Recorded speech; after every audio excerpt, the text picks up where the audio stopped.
Hey, peace. What's happening, everyone? On our deal with. Recognize royalty. Recognize royalty. Gotta recognize it. Recognize royalty. Like they ain't got eyes to recognize royalty. What are examples of what would be called proto-science today? Proto-science usually refers to early-stage, experience-based knowledge systems that aren't fully formalized with modern scientific methods, such as controlled experiments, standardized measurements, and peer review. But they still rely on observation, pattern recognition, and practical testing. A key point: proto-science doesn't disappear. It often coexists with modern science, especially in local, traditional, or applied contexts. Here are clear modern-day examples. Traditional medicine and herbal knowledge. Systems like Ayurveda and traditional Chinese medicine. Local herbal practices in Africa, the Caribbean, and indigenous communities. Why proto-science? They're built on centuries of observation. This plant reduces fever. They often lack controlled trials or standardized dosages. Modern overlap. Many drugs, like aspirin, originated from these practices. They're now being studied and validated scientifically. Folk weather prediction. Red sky at night, sailors' delight. Farmers predicting rain based on animal behavior or cloud patterns. Why proto-science? They're based on repeated observation without meteorological instruments. There's no formal modeling like in modern meteorology. The modern overlap, some sayings actually align with atmospheric science. Indigenous agricultural techniques. Crop rotation, intercropping, example Three Sisters farming. Soil management techniques, passed down orally. Why proto-science? Knowledge comes from trial and error across generations, not originally explained through chemistry or biology. Modern overlap. Agroecology now confirms many of these methods are highly efficient. Early psychology or folk psychology. Ideas like stress causes illness, talking helps emotional healing. Why proto-science? Observed truths without formal frameworks like clinical trials or neuroscience. The modern overlap. It's now supported by fields like psychology and psychiatry. Craft knowledge and skilled trades. Blacksmithing, pottery, carpentry, and glassmaking. Why proto-science? Masters understand materials deeply, heat, stress, and structure. But knowledge is often tacit. Feel and experience, not equations. Modern overlap. Materials science explains what craftsmen already knew in practice. Astrology, borderline case. Systems like astrology. Why are they proto-science? They're based on pattern seeking and early attempts to link celestial events to human life. Key distinction: unlike other examples, astrology generally fails scientific testing, so it's often classified as pseudoscience today rather than proto-science. What ties all these together? They share core proto-scientific traits: careful observation of patterns, trial and error experimentation, knowledge passed through tradition or apprenticeship, limited use of formal measurement or theory. The big takeaway: proto-science isn't fake science. It's often science in an earlier stage of development or outside formal institutions. In many cases, modern science didn't replace it. It studied it, refined it, and sometimes validated it. Are there any new sciences that are still in their proto-science stage? You're basically asking, are there areas of knowledge today that are still forming, where people are observing patterns and experimenting, but the field isn't yet fully standardized or widely accepted as a mature science? The answer is yes, but with an important clarification. What we call proto-science today usually shows up as emerging, interdisciplinary, or controversial fields that lack consensus, have incomplete theories or methods, are still sorting out what counts as solid evidence. Here are some strong examples. Consciousness studies. How does subjective experience arise from the brain? Researchers in neuroscience, philosophy, and AI all approach it differently. Why it's proto-like? No agreed-upon theory of consciousness. Competing frameworks, materialist, panpsychist, etc. It's scientific, but still foundationally unsettled. Artificial General Intelligence, AGI research. Moving from narrow AI to human-level intelligence. Why it's proto-like? No consensus on what intelligence fully means. Methods are evolving rapidly. Trial, scaling, emergent behavior. Feels like early chemistry before atomic theory. Powerful results, but incomplete theory. Epigenetics and environmental gene expression. How environment, stress, and behavior affect gene expression. Why it's proto-like. Mechanisms are still being mapped. Popular interpretations sometimes outpace the evidence. Partly established science, partly still being worked out in real time. Climate intervention, geoengineering. Ideas like reflecting sunlight or removing carbon dioxide from the atmosphere. Why it's proto-like. Limited real-world testing. High uncertainty and ethical concerns. A mix of physics, engineering, and speculation. Not fully validated. Psychedelic therapy research. Substances like psilocybin for depression or PTSD. Why it's proto-like. Promising results, but still early stage. Long-term effects and mechanisms not fully understood. Moving from taboo to proto-science to potentially mainstream medicine. Astrobiology. Study of life beyond Earth. Why it's proto-like. No confirmed extraterrestrial life yet. The field is partly theoretical and exploratory. Important distinction. Not everything early is proto-science in a productive sense. Healthy proto-science evolves into real science. Example, early chemistry became modern chemistry. Stuck proto-science or pseudoscience resists testing or falsification. That's the difference between astronomy, which evolved from early sky observation, and astrology, which didn't survive scientific testing. The bottom line, yes, new proto-sciences absolutely exist. But today they usually don't look like ancient proto-science.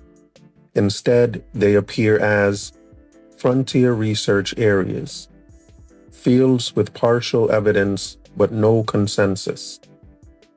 disciplines where theory is lagging behind discovery. Are the proto-scientists working in those fields doing what we would call science? Short answer, yes.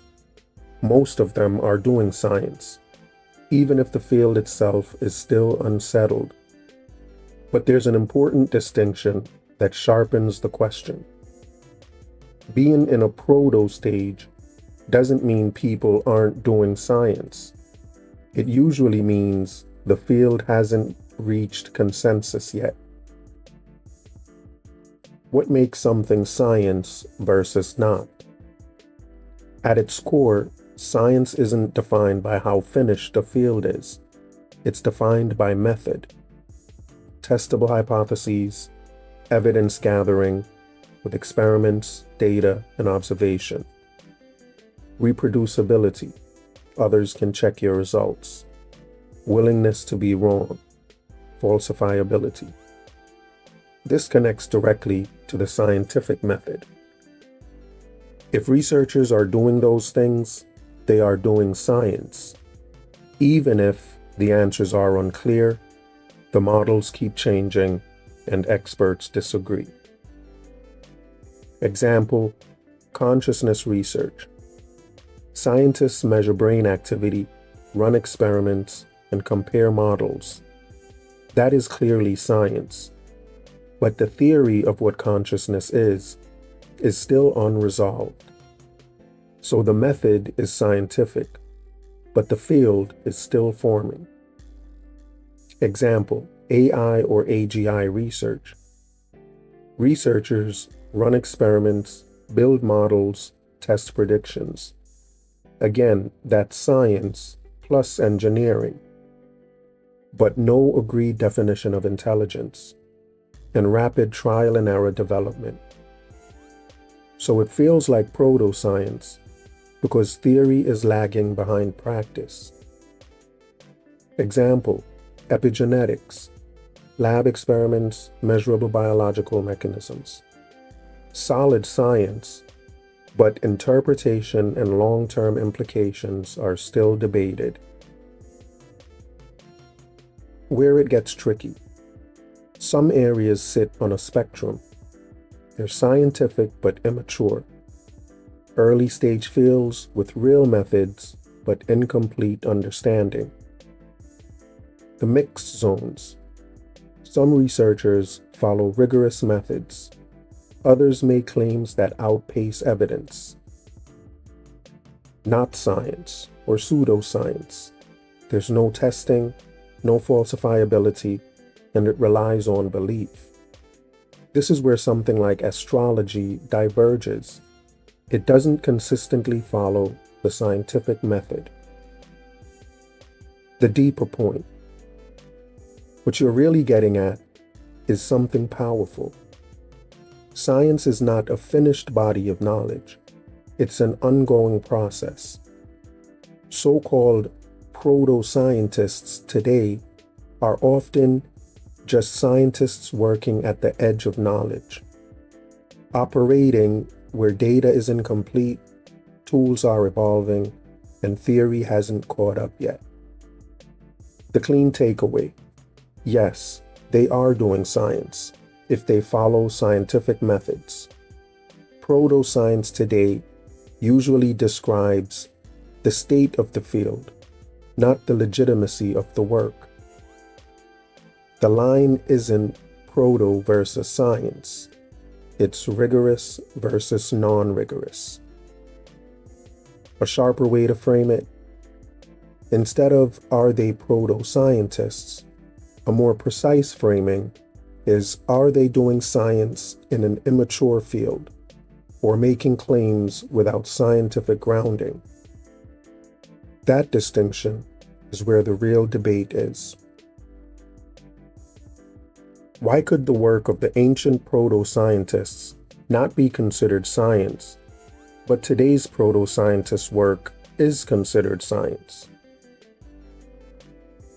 That's a sharp question, and the answer isn't ancient equals not science and modern equals science. It's more precise than that. Both ancient proto-scientists and modern frontier researchers can be doing science. The difference is how consistently they used what we now call the scientific method and how their work is validated. Let's break it cleanly. The real dividing line: method, not time. At the center is the scientific method. Hypothesis, test, evidence, replication, and revision. Today's researchers are expected to follow this system consistently.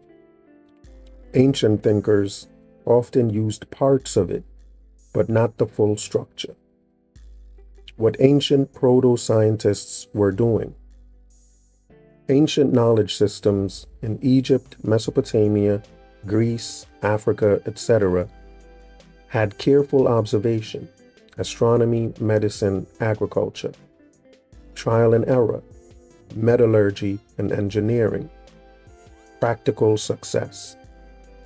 That is scientific behavior in many cases.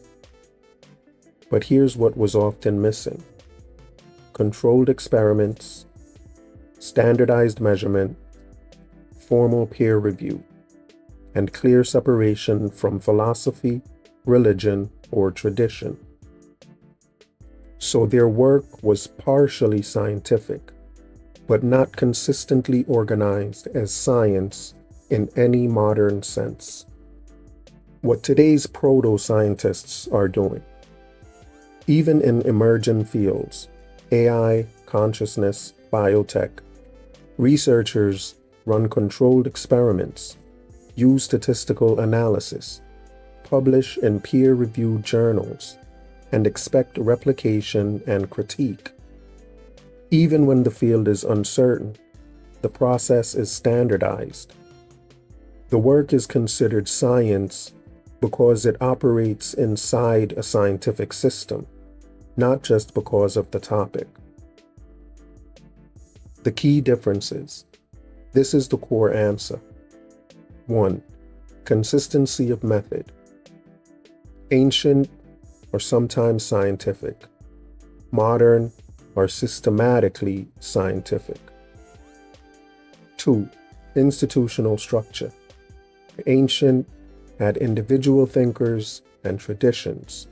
The modern has universities, journals, and global collaboration. 3. Error correction. In the ancient was slower, traditional-based correction. In the modern, there's built-in correction, peer review, replication crises, and retractions. 4. Separation from belief systems. The ancient science was mixed with philosophy, religion, or cosmology. In the modern, tries, not perfectly, to isolate testable claims. Important pushback. It would be wrong to say ancient people weren't doing science. For example, Babylonian astronomers made accurate predictions. Egyptian medicine used empirical treatments, and African metallurgists mastered complex processes. In those moments, they were doing science, even without the modern label. The deeper truth. Science didn't suddenly appear. It was gradually formalized. Ancient proto-science is science without a formal system. Modern proto-science is science within a formal system, even if incomplete.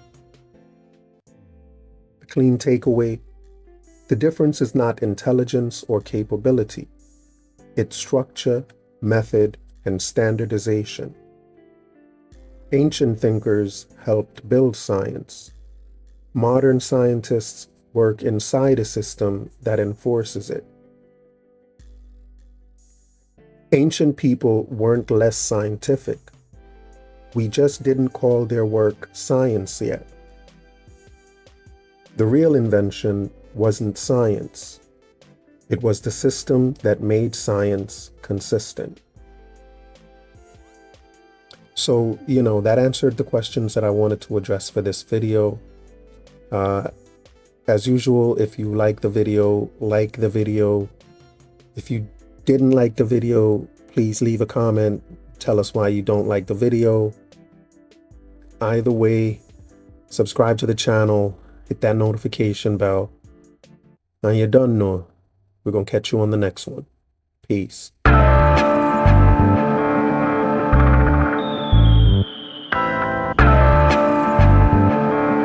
I want you to listen very, very carefully. Just because we're black, they say we are slaves. Speak of righteousness, they say we are praise. Just because we're black, they say we are slaves. Speak of righteousness, they say we are praise. Brought us from the motherland in bondage and chains. Bury our culture and change our names. They claim we're free, yet we are in pain. As long as there's life, there's a lot to gain. Just because we're black, they say we are slaves. Speak of righteousness, they say we are praise. Just because we're black, they say we are slaves. Speak of righteousness, they say we are praise. When God spoke his words, they said he was deranged. Marley sung his songs, they said the same. Malcolm X and Martin Luther fought relentlessly so we could be better. Just because we're black, they say we are slaves. Speak of righteousness, they say we are praise. Just because we're black, they say we are slaves. Speak of righteousness, they say we are praise. Brought us from the motherland in bondage and chains. Bury our culture and change our names. They claim we're free, yet we are in pain. As long as there's life, there's a lot to gain. Just because we're black, they say we are slaves. Speak of righteousness, they say we are praise. Just because we're black, they say we are slaves. Speak of righteousness, they say